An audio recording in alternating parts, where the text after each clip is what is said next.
I had an appointment with Dr. Gordon yesterday and was giving him a flavour of the book as he went about his work. Not the love scene, that wouldn't have felt right. Yeah, he placed his hands on the radiator to warm them as normal as he listened, and was so captivated by my work, he forgot they were there. So when he finally did the examination, my goodness, did he have a hot finger. But I sensed the rest of him was lukewarm about my work. He said he preferred spy novels. I don't know what it was, whether it was what he said or the examination itself, but suddenly thoughts were tumbling around my head like trainers in a washing machine. So when I got back last night, I wrote and wrote and wrote. By this afternoon, I'd written the beginnings of a spy novel that I believed would become the defining novel of my life, better even than Autumn in Berlin. The piece had clearly been gestating inside me for some time. It is a novel about a British spy called Axel Peacock, who is tasked with poisoning Vladimir Putin, but falls in love with a Russian medic. And, perhaps because I was thinking of Dr. Gordon, comes up with a novel way to administer the poison. You've probably figured out where this is going. And so earlier tonight, in a corner of the upstairs room of a Café Rouge, I began to read. Dr. Virginia Longfinger, said a woman's voice. Peacock looked up. Dr. Longfinger smiled and flicked her hair off her face with a sideways head jerk. She was incredibly beautiful. She had the regal nose of Fiona Bruce, the eyes of Lady Diana, and the pretty pink ears of Nicholas Witchell. They shook hands warmly. And what is it you do? Peacock asked. I'm a top international proctologist, she replied. I inspect a patient's colon for signs of disease. Interesting, mused Peacock, and without breaking eye contact, he withdrew his hand and squirted it with a blob of sanitizer. And how do you get into that? You just part the bum cheeks, she replied.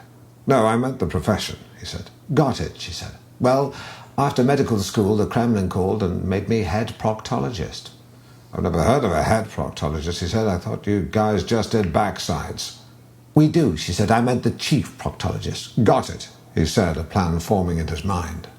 He'd always imagined poisoning the Russian premier orally, but if this woman really was at the heart of the Russian government, maybe, just maybe, it could be introduced through a different medium. So how does a woman like you gain access to Putin's inner circle? You just part the bum cheeks, she said. I meant the Russian government, he said. Got it, she replied. Well, it's not easy. Putin has a ring of steel. Can't you just push harder, he asked. I'm talking about his security setup, she replied. Got it, he said. I can't believe all this Putin bum confusion. And they laughed. They laughed and laughed, and as they laughed, their lips came closer until the laugh they were laughing turned into a long, sniggering kiss. And at this point, I just told the group I was going to skip forward in the novel to the Kremlin 2 weeks later. By now, Peacock and Longfinger have fallen in love, and Peacock has persuaded her to administer the poison next time she examines Putin's backside. He's come disguised as her assistant, and they snuck into Putin's residence. I've been expecting you, said a voice.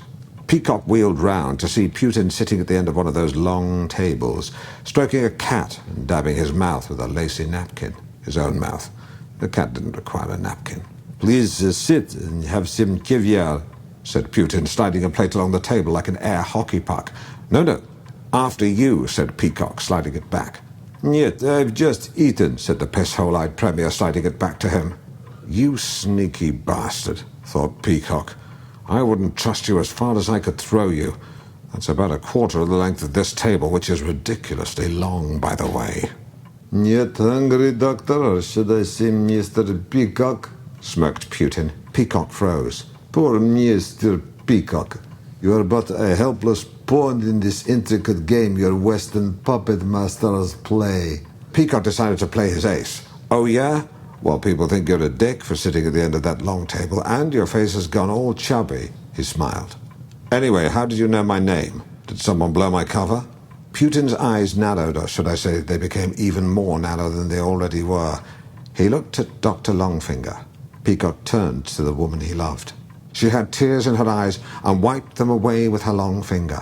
I love you, Axel, she said, but I cannot betray my country, and this espionage you do, it's such a dirty business. Dirty, he replies. You're a fucking proctologist. So that was the excerpt I read. To cut a long story short, they didn't like my book. There was no subtext, blah, blah, blah. But that's fine because I didn't like their books either.